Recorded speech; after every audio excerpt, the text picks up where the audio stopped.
નમસ્કાર દર્શક મિત્રો, આઈએચઆરપી જીગાફનું હાર્દિક સ્વાગત છે। હું છું અભિદય જાની મકવાણા। કિસાન સુકરતા પહેલા નજીક અરસદના મુખ્ય સમાચાર પર। ભરૂચમાં પ્રજ્ઞાચક્ષુ કથાકારના સ્વરે પહેલીવાર શિવ મહાપુરાણ કથાનું ભવ્ય આયોજન। કથા સ્થળ ઉપર વિશેષ તૈયારીઓ।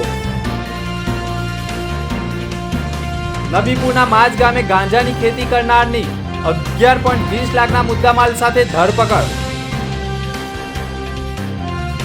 વોર્ડ નંબર 9 માં ₹1.36 કરોડના ખર્ચે નિર્માણ પામનારા વિકાસના વિવિધ કાર્યોનું ખાતમુહૂર્ત ધારાસભ્ય રમેશ મિસ્ત્રીના હસ્તે કરાયું। અંકલેશ્વર વાલિયા રોડ ઉપર ટ્રિપલ વાહન અકસ્માતમાં એક વ્યક્તિ જીવતો બુજાયો હોવાના દ્રશ્યો। અકસ્માતની ઘટના સીસીટીવી કેમેરામાં કેદ। અકસ્માતમાં રિક્ષા પલટી મારી જતા અંદર સવાર જીવ બચાવી ભાગ્યા હોવાના અહેવાલ। ભરૂચ સેવા યજ્ઞ સમિતિનો માનવતા રૂપી કાર્ય। નર્મદા જિલ્લામાં 4000 ધાબળા અને કપડાનું કરાયું વિતરણ। આમોદની સરકારી શાળાઓમાં ધમાકેદાર વિકાસ। પ્રાઇવેટ સ્કૂલોને પણ પાછળ છોડતી સરકારી શાળા। જુઓ વિશેષ અહેવાલ। ભરૂચ જિલ્લાની જનતા માટે લોક અદાલતના માધ્યમથી પોતાના કેસોમાં ઝડપી નિવારણ લાવવાની સુવર્ણ તક સમી આયોજિત લોક અદાલતનો મહત્તમ પક્ષકારો લાભ લઈ શકે તે માટે ગુજરાત રાજ્યના મુખ્ય ન્યાયાધીશ અને ગુજરાત રાજ્ય કાનૂની સેવા સત્તામંડળના મુખ્ય સંરક્ષક તથા ગુજરાત રાજ્ય કાનૂની સેવા સત્તામંડળના કારોબારી અધ્યક્ષ જસ્ટિસ દ્વારા તમામ કાનૂની સેવા સત્તામંડળ તથા કાનૂની સેવા સમિતિને જરૂરી માર્ગદર્શન આપવામાં આવ્યું હતું। આ લોક અદાલતોમાં નાગરિકો લગ્ન વિષયક કેસો, ચેક બાઉન્સના કેસો, સિવિલ દાવા, જમીન સંપાદન, મોટર અકસ્માતના વળતરના કેસ, કામદાર તથા માલિકને લગતી તકરાર, વીજળી સંબંધિત કેસો સહિતના માત્ર દંડપાત્ર સમાધાન લાયક ફોજદારી કેસો મળી કુલ 15,000થી વધુ કેસ સમાધાન માટે રજૂ કરવામાં આવ્યા હતા। આમોદ તાલુકાની દરેક સરકારી શાળાઓમાં છેલ્લા કેટલાય વર્ષોમાં ભૌતિક સુવિધાઓનો એવો જંપલાવ વિકાસ થયો છે કે હવે સરકારી શાળાઓ પ્રાઇવેટ સ્કૂલથી પણ વધુ સુવિધાસભર અને આકર્ષક બની ગઈ છે। શિક્ષણ ક્ષેત્રે આમોદે જ માળખાકીય ક્રાંતિ અનુભવી છે તે ગુજરાતમાં ચર્ચાનો વિષય બની ગઈ છે। નવી સ્કૂલોનું બાંધકામ, જૂની જર્જરિત શાળાઓનું સંપૂર્ણ નવીનીકરણ, આધુનિક રીતે વર્ગખંડ વ્યવસ્થા, બાળકો માટે જરૂરી દરેક સુવિધા, આ બધા મળીને પણ સરકારી શાળાઓને ખરેખર આદર્શ શિક્ષણ મંદિર બનાવી રહ્યા છે। વિદ્યાર્થીઓમાં જ નહીં પરંતુ વાલીઓમાં પણ સરકારી શાળાઓ પ્રત્યેનો વિશ્વાસ સામે આવી રહ્યો છે। હવે ખાસ કરીને આઝમનગર, માતરસુડી, કેરવાડા, કોઠી, ઈખર જેવા અનેક ગામોમાં પણ નવી શાળાઓ ઊભી થતાં ગામડાઓમાં પણ બાળકોને પ્રથમવાર સુવિધાસભર અભ્યાસનો સાચો અર્થ સમજાઈ રહ્યો છે। એક સમયે જર્જરિત થઈ ગયેલી શાળાઓ આજે નવી ચમક સાથે બાળકોના ભવિષ્યને ઉજ્જવળ બનાવી રહી છે। આ સમગ્ર વિકાસના કેન્દ્રમાં ધારાસભ્ય દેવકિશોર સ્વામી, જિલ્લા પ્રાથમિક શિક્ષણ અધિકારી અને સમગ્ર શિક્ષણ વિભાગની કાર્યક્ષમતા ટીમનું મક્કમ નેતૃત્વ રહ્યું છે, જેના કારણે આમોદ તાલુકાનું શિક્ષણ ક્ષેત્ર આજે ગુજરાતના વિકાસ નકશા પર ગૌરવથી જગમજી રહ્યો છે। અંકલેશ્વર વાલિયા રોડ ઉપર બાઇક અને રિક્ષા વચ્ચે ગમખ્વાર અકસ્માત સર્જાઈ ગયો હતો। અકસ્માત બાદ ભયંકર આગનું તાંડવ ફાટી નીકળ્યું હતું। રિક્ષામાં આગનું તાંડવ જોવા મળ્યું હતું। રિક્ષામાં સવાર એક મહિલા જીવતી બુજાઈ હોવાનો દ્રશ્ય જોવા મળ્યા હતા તો અન્ય 4 લોકો દાઝી જતા સારવારથી ખસેડવામાં આવ્યા હતા। ફાયર ફાઇટરોએ ઘટના સ્થળે પહોંચી આગ ઉપર કાબુ મેળવ્યો છે। કોસંબડી નજીક સર્જાયેલા દુર્ઘટનામાં ભારે ટ્રાફિક જામની સ્થિતિ સર્જાઈ હતી। જેઆઈડીસી પોલીસ પણ ઘટના સ્થળે પહોંચી ગઈ હતી। જો કે રિક્ષા પલટી મારી જતા ઘણા લોકોએ પોતાનો જીવ બચાવી કૂદીને બહાર નીકળ્યા હતા। જો કે રિક્ષા નીચે દબાઈ જવાના કારણે એક વ્યક્તિનું સળગી જવાના કારણે ઘટના સ્થળે જ મોત થયું હોવાના દ્રશ્યો આવ્યા હતા। જો કે અકસ્માતની ઘટના નજીકમાં લાગેલા સીસીટીવી કેમેરામાં કેદ થઈ ગઈ હતી, જેમાં ટ્રક અને રિક્ષા વચ્ચેની અકસ્માતમાં રિક્ષામાંથી આગ જેવું તાંડવ ઊભું થતું હોય તેવું પ્રથમ દ્રષ્ટિએ દેખાઈ રહ્યું છે। હાલ તો સમગ્ર મામલે પોલીસે તપાસ શરૂ કરી છે। ભરૂચ જિલ્લામાં ચાલી રહેલા નો ડ્રગ્સ ઇન ભરૂચ અભિયાનને વધુ ગતિ મળી રહી છે ત્યારે ભરૂચ સ્પેશિયલ ઓપરેશન ગ્રુપે નબીપુર નજીક આવેલા માજ ગામની રહેણાંક મિલકતમાં ગેરકાયદેસર ગાંજાની ખેતી ઝડપવામાં સફળતા મળી ગઈ છે। એસઓજી ટીમે મળેલી બાતમીના આધારે તેઓએ કાર્યવાહી કરી છે। દરમિયાન માજ ગામના જૂના ભીલવાડામાં રહેણાંક મકાનના વાડામાં ઉગાડવામાં આવેલા 22.400 કિલો જેટલા ગાંજાના છોડ મળી આવ્યા હતા. પોલીસે કુલ 11.20 લાખનો મુદ્દામાલ કબજે કરી આ ગેરકાયદેસર ગાંજાની ખેતીના આરોપી જીવણ વસાવાની ધરપકડ કરી લીધી છે. તેની સામે નબીપુર પોલીસ મથકે NDPS એક્ટ હેઠળ ગુનો દાખલ કરવામાં આવ્યો છે અને વધુ તપાસ પોલીસ કરી રહી છે. પાનોલી પોલીસ સ્ટેશન હદ વિસ્તારમાંથી ચોરી ગયેલી બુલેટ મોટરસાયકલના ગુનાની તપાસ દરમિયાન મળેલ સૂત્રોના આધારે પોલીસ દળે સુરત જિલ્લાના સાયણ નજીકથી 2 શખ્સોને ઝડપી પાડ્યા હતા. બંને આરોપીઓની પૂછપરછમાં ભરૂચ જિલ્લા તથા સુરત ગ્રામ્યમાં કુલ 4 ટુ વ્હીલર વાહનોની ચોરીના ભેદ ઉકેલી નાખ્યા હતા. પાનોલી પોલીસે બુલેટ ચોરીનો ગુનો દાખલ કર્યો હતો. તપાસ દરમિયાન હાઈવે તથા પાનોલી GIDC સહિતના CCTV ફૂટેજનું વિશ્લેષણ કરતા બુલેટ સુરત તરફ લઈ જવામાં આવ્યું હોવાનું સામે આવ્યું હતું. સુરત ગ્રામ્યના અંતરિયાળ વિસ્તારોના CCTV ફૂટેજ પણ ચકાસવામાં આવ્યા હતા. તપાસ દરમિયાન સિદ્ધેશ્વરી સોસાયટીમાં જોવા મળતા પોલીસે દરોડા પાડી 2 શખ્સોને દબોચ્યા હતા. આરોપીઓ જ્યાં રહેતા હતા તે જ રૂમમાંથી ચોરાયેલી બુલેટના સ્પેર પાર્ટ્સ તેમજ અન્ય ટુ વ્હીલર વાહનોના પણ સ્પેર પાર્ટ મળી આવ્યા હતા. અન્ય ટુ વ્હીલર વાહનો પણ મળી આવતા આખરે ચોરીનો ભેદ ઉકેલાયો હતો. આરોપી અમન અસલમ મુલતાની તથા ગૌતમ ઉર્ફે કરમાલીએ પૂછપરછ દરમિયાન અંકલેશ્વર જીતાલી નજીક બ્લુ કલરની એક્ટિવા ચોરી, કોસંબા નજીક રાત્રિના એપાર્ટમેન્ટ નીચેની એક્ટિવા ચોરી અને પાનોલી GIDCના સંજાલી ગામ નજીકથી બ્લેક બુલેટ ચોરી તેમજ સુરતના જોડવા ગામેથી બાઇક ચોરી કરી હોવાની કબૂલાત કરી હતી. આ બાઇકોને સસ્તા ભાવમાં વેચવાની ફરિયાદી ઈરાદાથી રાખવામાં આવતા હોય જેને કારણે પોલીસે ઝડપી પાડ્યા હતા. 2.55 લાખના મુદ્દામાલ જપ્ત કર્યા હતા.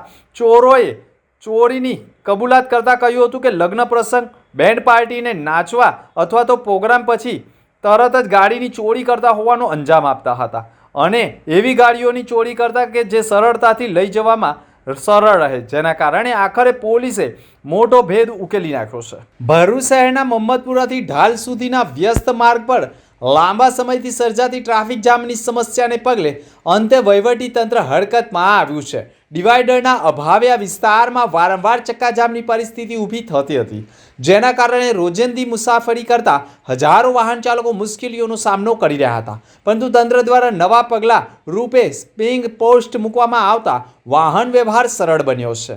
સ્પિંગ પોસ્ટ મૂક્યા બાદ વાહનો લેનમાં રહીને પસાર થતા વાહનો સરળતાથી પસાર થઈ શકે છે. વિપક્ષ કોંગ્રેસ પણ તંત્રના આ પગલાંનું સ્વાગત કર્યું હતું. વિપક્ષ નેતાના શમશાદ અલી સૈયદે કહ્યું હતું કે માર્ગ પર સ્પિંગ પોસ્ટ મૂકવાથી પણ ખાસ કરીને ટ્રાફિક જામની સમસ્યા હળવી બને છે અને અન્ય વિસ્તારોમાં પણ આ અભિગમ તંત્રએ દાખવો જોઈએ તેવું શીખ તેઓએ આપી છે. ભરૂચના મક્તમપુર સ્થિત જ્ઞાન સાધના આશ્રમમાં ભરૂચ નર્મદા રાષ્ટ્રીય અંધજન મંડળ દ્વારા તારીખ 18થી 24 ડિસેમ્બર સુધી પ્રજ્ઞાચક્ષુ કથાકાર દ્વારા શિવ મહાપુરાણ કથાનું ભવ્ય આયોજન કરવામાં આવી રહ્યું છે. રાષ્ટ્રીય અંધજન મંડળ ભરૂચ નર્મદા જિલ્લા શાખા દ્વારા તારીખ 18થી 24 ડિસેમ્બર સુધી શિવ મહાપુરાણ કથાનું આયોજન કરાયું છે. ભરૂચના મક્તમપુર રોડ ઓંકારેશ્વર મંદિરની બાજુમાં અંધજન કાર્યાલય જ્ઞાન સાધના આશ્રમ મેદાનમાં બપોરે 3 થી 6 કલાક સુધી કથા યોજાશે. ગુરુવારે આયોજિત પત્રકાર પરિષદમાં વિવિધ માહિતી પૂરી પાડવામાં આવી હતી, જેમાં દેશ વિદેશમાં 400થી વધુ કથાઓ કરનાર શ્રીમદ ભાગવત પર PhD થયેલા વિધાન યુવા પ્રજ્ઞાચક્ષુ ડૉક્ટર કૃણાલ શાસ્ત્રીજી વ્યાસપીઠ પરથી કથાનું રસપાન કરાવશે. રાષ્ટ્રીય અંધજન મંડળ ભરૂચ નર્મદા જિલ્લા શાખા મુખ્યત્વે અંધજનો તથા તમામ પ્રકારના દિવ્યાંગો માટે કામ કરતી સંસ્થા છે. સંસ્થાએ છેલ્લા 3 દાયકા દરમિયાન રમત ગમત, સાંસ્કૃતિક, શિક્ષણ, તાલીમ, રોજગાર અને પુનર્વસન લક્ષી ઘણી પ્રવૃત્તિઓ કરી છે. ભરૂચ અને નર્મદા જિલ્લાના પ્રજ્ઞાચક્ષુ માટે શિક્ષણ તાલીમ આપવા માટે કોઈ પણ સંસ્થા ન હોવાથી સંસ્થા હવે પોતાની સેવાઓ વિસ્તરવા અને સ્થાનિક કક્ષાએ શિક્ષણ અને તાલીમની ખોટને દૂર કરવા આગળ વધી રહી છે. આવી એક કડી રૂપે સંસ્થા દ્વારા શિવ મહાપુરાણ કથાનું સુંદર આયોજન કરવામાં આવ્યું છે. Rotary Club of Bharuch, Rotary community કોમ્પસ અને જયાબેન મોદી કેન્સર સેન્ટરના સંયુક્ત ઉપક્રમે ભરૂચના સ્ટેશન રોડ પર આવેલ રોટરી હોલ ખાતે કેન્સર અવેરનેસ અને ફ્રી ચેકઅપ કેમ્પનું આયોજન કરવામાં આવ્યું હતું, જેમાં અંકલેશ્વરની જયાબેન મોદી હોસ્પિટલના કેન્સર સેન્ટરના તબીબોની ટીમે સેવા આપી હતી. આ કેમ્પમાં સ્તન કેન્સર સ્ક્રીનિંગ, મોઢાના કેન્સરની તપાસ તેમજ સ્વાઇકલ કેન્સર સ્ક્રીનિંગ સહિત કાઉન્સેલિંગ કરવામાં આવ્યું હતું, જેને લઈ આ કાર્યક્રમ દરમિયાન રોટરી ક્લબ ઓફ ભરૂચના project chairman doctor Harshaben Modi, project director Binaben સાત તેમજ હોદ્દેદારો ઉપસ્થિત રહ્યા હતા. ભરૂચ સહિત રાજ્યની તમામ પ્રાદેશિક વાહન વ્યવહાર કચેરીઓમાં હવે ડ્રાઇવિંગ ટેસ્ટ પદ્ધતિ આધુનિક બની રહી છે. તબક્કાવાર જૂના સિસ્ટમને બદલીને આર્ટિફિશિયલ ઇન્ટેલિજન્સ આધારિત વિડીયો એનાલિટિક ટેકનોલોજી પર આધારિત સ્માર્ટ ટ્રેક શરૂ કરવાની કામગીરીને તેજ ગતિ ચાલી રહી છે. ત્યારે ભરૂચ આરટીઓમાં આ સ્માર્ટ ટ્રેકનું કામ લગભગ પૂર્ણતાની નજીક આવી પહોંચ્યું છે. આ નવનિર્મિત ટ્રેક પર પ્રથમ સિવિલ કામગીરી પૂર્ણ થઈ ગઈ હતી. ત્યારબાદ 18 જેટલા એઆઈ આધારિત સીસીટીવી કેમેરા, સિગ્નલ, લાઇટો અને ટ્રેકની શરૂઆત તથા અંતે ડિસ્પ્લે સ્થાપિત કરાયા છે. સમગ્ર એઆઈ સિસ્ટમનું સંચાલન કરવા માટે વિશિષ્ટ કંટ્રોલ રૂમ પણ તૈયાર કરવામાં આવ્યો છે. હાલ જૂની પદ્ધતિ મુજબ સ્પીકર દ્વારા સૂચના આપી અને કારમાં સેન્સર લગાવી ટેસ્ટ લેવાય છે, પરંતુ નવા ટ્રેક પર આ સેન્સર પૂર્ણ રીતે દૂર થશે. અરજદારને ફક્ત સિગ્નલ લાઇટ મુજબ જ ટેસ્ટ આપવા મળશે. નાનીમાં નાની ભૂલ પણ એઆઈ પકડી લેશે, એટલે સાચી ડ્રાઇવિંગ આવડતા ધરાવતા જ અરજદારો પાસ થઈ શકશે તેવું માનવામાં આવે છે. આ કાર ડ્રાઇવિંગ ટેસ્ટમાં કુલ 4 સ્ટેજ સમય મર્યાદા સાથે પૂર્ણ કરવામાં ફરજિયાત છે, જેમાં રિવર્સ પાર્કિંગ 90 સેકન્ડમાં, સ્લોપ ચઢાણ 180 સેકન્ડમાં, અંગ્રેજી 8.90 સેકન્ડમાં અને રિવર્સર્સ 180 સેકન્ડ મળીને કુલ અંદાજે 540 સેકન્ડ એટલે કે 9 મિનિટ મળે છે. હવે એઆઈ આ ચારેય સ્ટેજનું અવલોકન કરી અરજદારને પાસ કે નાપાસ જાહેર કરશે. ભરૂચ જિલ્લા જેલ ખાતે 10/12/2025ના રોજ માનવ અધિકાર દિવસની ઉજવણીના ભાગરૂપે જિલ્લા કાનૂની સેવા સત્તામંડળ ભરૂચના સેક્રેટરી પીપી મોકાસી સાહેબની ઉપસ્થિતિમાં તેઓના માર્ગદર્શન હેઠળ તથા એલએડીસી પીએલવી ભરૂચ દ્વારા સંયુક્ત ઉપક્રમે જેલના બંદીવાનોને કાનૂની સલાહ, ફરિયાદ, નોંધણી, જામીન, મુક્તિમાં સહાય તેમજ માનવ અધિકારો અંગે જાગૃતતા કેળવાય તે હેતુસર શિબિરનું આયોજન કરાયું હતું. આ કાર્યક્રમમાં પ્રયાસ સંસ્થાના ભરૂચના સોશિયલ વર્કર આશીષભાઈ બારોટનાઓ દ્વારા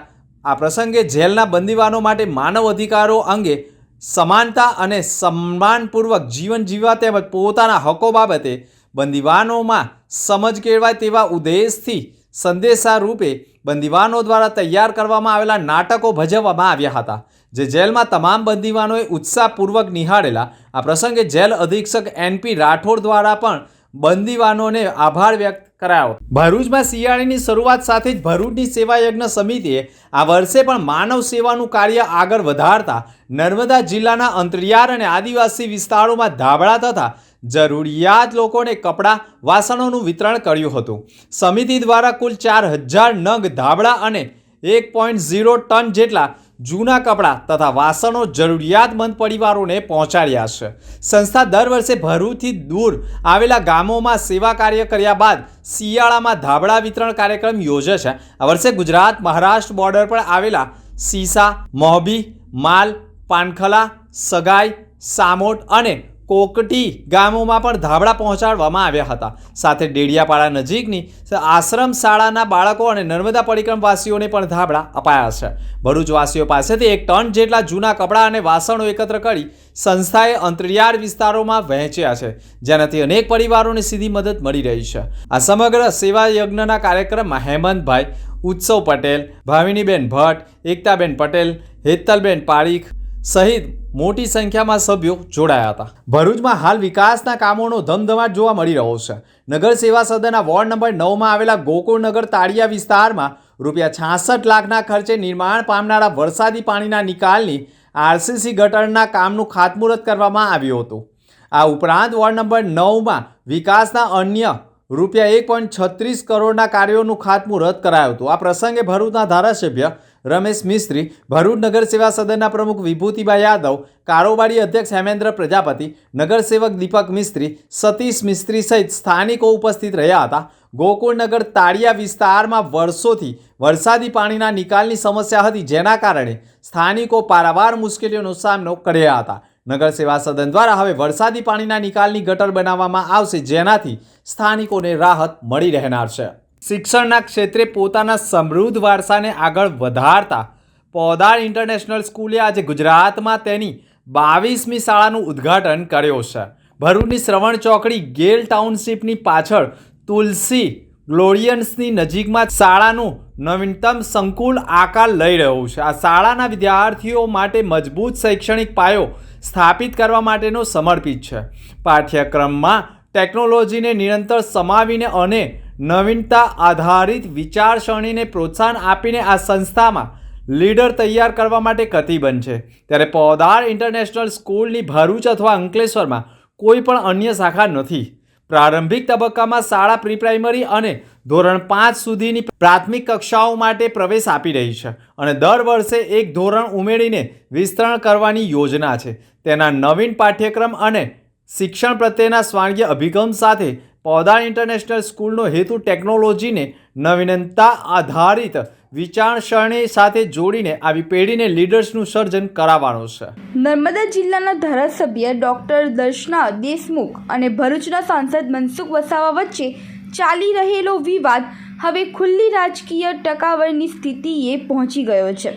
ગતરોજ નર્મદા જિલ્લામાં યોજાયેલી પત્રકાર પરિષદમાં ડોક્ટર દર્શના દેશમુખે સાંસદ મનસુખ વસાવા પર ગંભીર આક્ષેપો કર્યા હતા.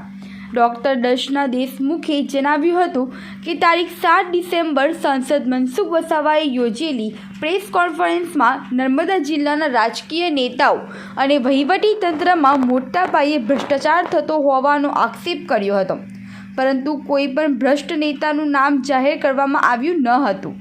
તેમનો આરોપ છે કે આ પ્રેસ કોન્ફરન્સમાં આડકતરી રીતે આમ આદમી પાર્ટીના ડેડિયાપાડાના ધારાસભ્ય ચૈતર વસાવા સામે તેમની સાંઠગાંઠ હોવાનો સંકેત આપવામાં આવ્યો હતો, જેના માધ્યમથી તેમને બદનામ કરવાનો પ્રયાસ થયો છે. આ સાથે જ ડોક્ટર દર્શના દેશમુખે સાંસદ સામે માનહાનિનો કેસ દાખલ કરવાની ચીમકી પણ ઉચ્ચારી હતી. આ નિવેદનો બાદ નર્મદા ભરૂચ જિલ્લાના રાજકીય મહાલોમાં ગરમાવો ફેલાઈ ગયો છે. આ મામલે આજે દિલ્હીથી ભરૂચ પહોંચેલા સાંસદ મનસુખ વસાવાએ ભરૂચના સર્કિટ હાઉસ ખાતે પત્રકારો સાથે વાતચીત કરી ડોક્ટર દર્શના દેશમુખ અને ચૈતર વસાવા પર પ્રત્યાઘાત કર્યો હતો. સાંસદ મનસુખ વસાવાએ જણાવ્યું હતું કે ડેડિયાપાડા કોલોની ખાતે યોજાયેલી એકતા પરેડ દરમિયાન દેશના વડાપ્રધાન નરેન્દ્ર મોદીની હાજરીને લઈ થયેલી બેઠકમાં આમ આદમી પાર્ટીના ડેડિયાપાડાના ધારાસભ્ય ચૈતર વસાવાએ અધિકારીઓ પર ખર્ચ મુદ્દે દબાણ કર્યું હતું. ત્યારે નર્મદા જિલ્લાના ધારાસભ્ય ડોક્ટર દર્શના દેશમુખે એકદમ મૌન રહ્યા હતા. વધુમાં તેમણે આરોપ લગાવ્યા કે આમ આદમી પાર્ટીના એક નેતાએ એક અધિકારી પાસે ₹75 લાખની માંગ કરી સમગ્ર મામલો દબાવી દેવાની વાત કરી હતી. આ ઘટનાને પગલે જ પોતે નર્મદા જિલ્લામાં પત્રકાર પરિષદ યોજીને જવાબ આપ્યો હોવાનું મનસુખ વસાવાએ જણાવ્યું હતું. ડોક્ટર દર્શના દેશમુખ અંગે તેમણે કહ્યું કે તેમને આક્ષેપ કરીને પોતાના જ પગ પર કુહાડો માર્યો છે. જો કોઈ મન દુઃખ હતું તો મને સીધું કહેવું જોઈતું હતું અથવા પાર્ટી ફોરમમાં રજૂઆત કરવી જોઈતી હતી, પરંતુ તેમણે જાહેરમાં મારા પર આરોપ લગાવ્યા છે. બંનેને કોઈ પ્રકારનો ડર લાગ્યો છે, એટલે મારી સામે આક્ષેપો કરવામાં આવી રહ્યા છે. એ જ પક્ષના આગેવાનો એકબીજા સામે ખુલ્લેઆમ આરોપ પ્રત્યારોપ કરતા રાજકીય વાતાવરણ વધુ તણાવપૂર્ણ બન્યું છે. ત્યારે આગામી દિવસોમાં આ વિવાદ કઈ દિશા પકડે છે તે તરફ રાજકીય વર્તુળોની નજર મંડાઈ રહી છે.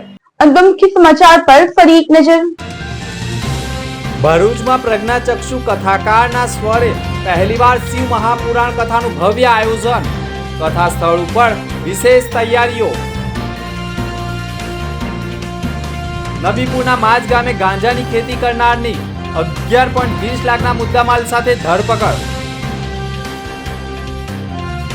વોર્ડ નંબર 9માં ₹1.36 કરોડના ખર્ચે નિર્માણ પામનારા વિકાસના વિવિધ કાર્યોનું ખાતમુહૂર્ત ધારાસભ્ય રમેશ મિસ્ત્રીના હસ્તે કરાયું.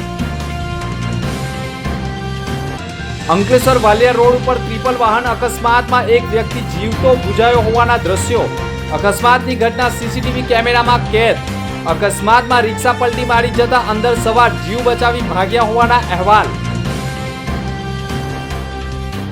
ભરૂચ સેવા યજ્ઞ સમિતિનો માનવતા રૂપી કાર્ય. નર્મદા જિલ્લામાં 4000 ધાબળા અને કપડાનું કરાયું વિતરણ. આમોદની સરકારી શાળાઓમાં ધમાકેદાર વિકાસ. પ્રાઇવેટ સ્કૂલોને પણ પાછળ છોડતી સરકારી શાળા. જુઓ વિશેષ અહેવાલ. તો આ હતા સમાચાર. નવા સમાચાર સાથે ફરી મળીશું. નમસ્કાર.